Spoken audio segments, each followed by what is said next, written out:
Assalamualaikum warahmatullahi wabarakatuh. Nama saya Ryan Rifandi dengan NPM 22170515043, dan pada kesempatan kali ini saya bakal menjelasin tentang finite state machines. Untuk pengertian dari finite state machine itu sendiri adalah sebuah metodologi perancangan sistem kontrol yang menggambarkan tingkah laku atau prinsip kerja sistem dengan menggunakan tiga hal, yakni state atau keadaan, event atau kejadian, dan action atau aksi. Dan untuk contoh finite state machine itu sendiri bisa kita lihat implementasi langsungnya, yaitu bisa berupa gate parkir atau mesin parkir, elevator, alarm, vending machine, dan lampu merah. Dan sebelum kita menyelam lebih dalam ke pengertian finite state machine itu sendiri, kita diharuskan memahami bahwasanya FSA atau finite state automata itu didefinisikan ke dalam 5 tuple, yaitu yang pertama ada key, yang dimana key itu himpunan state. Dan untuk yang kedua ada sigma, yang dimana sigma itu himpunan simbol input, yang dimana input ini dapat berupa abjad atau angka. Dan untuk alpha yang ketiga yaitu fungsi transisi.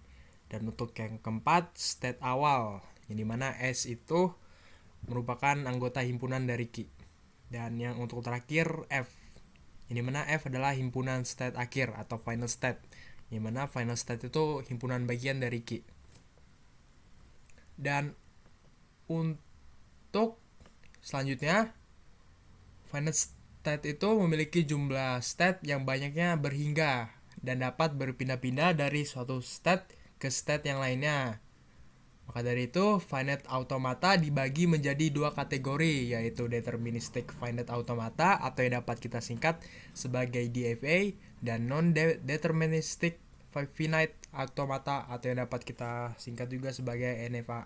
Untuk kedua jenis FSA tersebut dapat kita bedakan dengan cara jika suatu state diberi inputan, maka state tersebut akan selalu tepat menuju satu state, maka FSA tersebut disebut dengan deterministik karena dia tidak memiliki cabang atau choice atau option untuk menuju state lainnya. Dan jika suatu state diberi inputan, maka mungkin saja bisa menuju ke beberapa state berikutnya. Maka FSA tersebut masuk ke dalam kategori NFA atau non-deterministic finite automata karena dia nggak langsung ke final state, dia mampir dulu ke beberapa state lainnya. Dan untuk contoh dari DFA dan NFA, di sini ada dua gambar yang dimana kita disuruh menentukan mana yang termasuk DFA.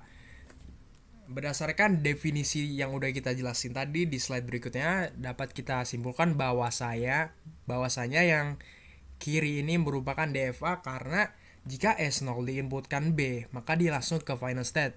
Berbeda halnya dengan gambar di sampingnya, jika S0 diinputkan B, maka dia memiliki kemungkinan atau memiliki option atau memiliki choice atau memiliki pilihan bahwasanya jika S0 ini diinputkan B, maka dia bisa aja ke S1 dan bisa aja langsung ke final state. Maka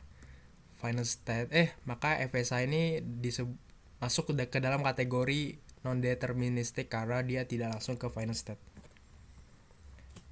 Untuk materi selanjutnya ada equivalent of two infinite automata.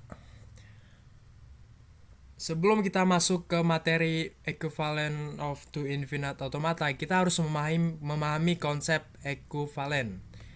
Perlu diketahui bahwa pengertian sama dengan lebih mengarah pada kondisi yang menunjukkan nilai yang benar-benar sama. Sedangkan equivalent memiliki kondisi lebih luas daripada itu. Misalkan, 2 karung beras dikatakan sama dengan jika masing-masing karung memiliki berat dan jenis yang sama. Sementara equivalent lebih cocok menggambarkan nilai yang sama atau setara atau sederajat, namun tidak sejenis. Contohnya, 1 kg besi equivalent dengan 1 kg kapas karena kuantitasnya sama, yaitu 1 kg meskipun jenisnya beda.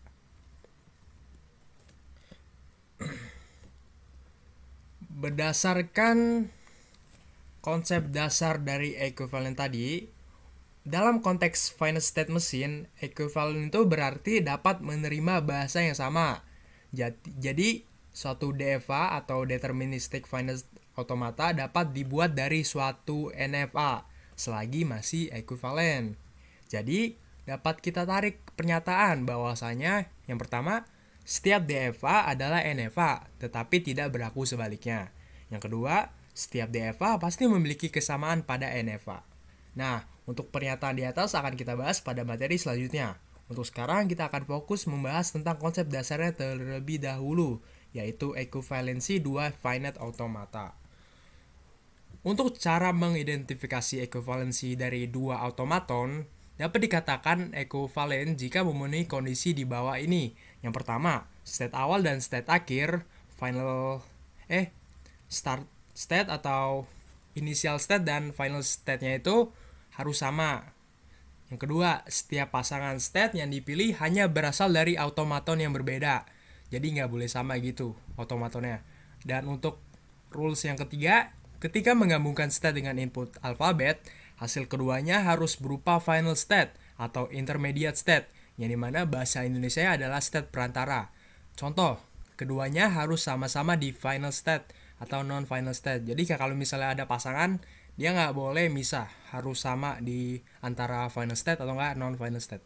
Dan untuk yang keempat, jika pasangan hasil memiliki tipe state yang berbeda atau rules ketiga tidak terpenuhi, maka dapat dikatakan sebagai non-equivalent. Contoh, satunya di final state, sedangkan satunya lagi berada di intermediate state atau state perantara.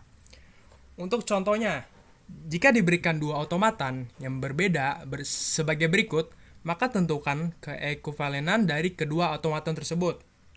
Di sini bisa dilihat bahwasanya terdapat dua automaton, yang dimana dua automaton itu memiliki initial state dan final state yang sama. Maka dari itu, rules pertama yang menyatakan bahwa state awal dan state akhir dari kedua automaton harus sama terpenuhi. Maka dari itu kita harus mencari syarat kedua, syarat ketiganya untuk menarik kesimpulan apakah kedua automaton tadi equivalent atau tidak. Dan untuk step kedua, kita dapat menggambarkan tabel transisi yang dimana aturannya setiap pasangan state yang dipilih hanya berasal dari automaton yang berbeda. Jadi untuk pasangannya boleh Q1 Q4 tapi tidak boleh Q1 dan Q2 karena Q1 dan Q2 berasal dari automaton yang sama. Dan untuk rules ketiga, ketika menggabungkan state dengan input alfabet, hasil keduanya harus berupa final state atau intermediate state. Jadi keduanya harus sama-sama di final state atau non-final state. Lebih dari itu, maka dapat dibilang sebagai non-equivalent. Dapat dilihat pada tabel atau kolom C dan D, masing-masing pasangan itu sama antara dikombinasi final state atau di inner state dan tidak ada yang dikombinasi final state inner state atau sebaliknya. Maka dapat disimpulkan bahwasanya jika syarat 1, syarat kedua dan syarat ketiga terpenuhi, maka dapat ditarik kesimpulan bahwasanya kedua automaton tadi equivalent. Dan untuk istilah penting yang akan dibahas pada materi berikutnya ada distinguishable state, yaitu state yang dapat dibedakan. Yang kedua, indistinguishable state, yaitu state yang tidak dapat dibedakan. Sekian penjelasan materi final state automata dari saya. Jika kalian memiliki pertanyaan, jangan ragu-ragu untuk menghubungi saya melalui Gmail yang tertera pada layar. Jika ada yang salah atau kurang dari penjelasan saya yang tadi, saya mohon maaf. Wabillahi taufiq wal hidayah. Wassalamualaikum warahmatullahi wabarakatuh.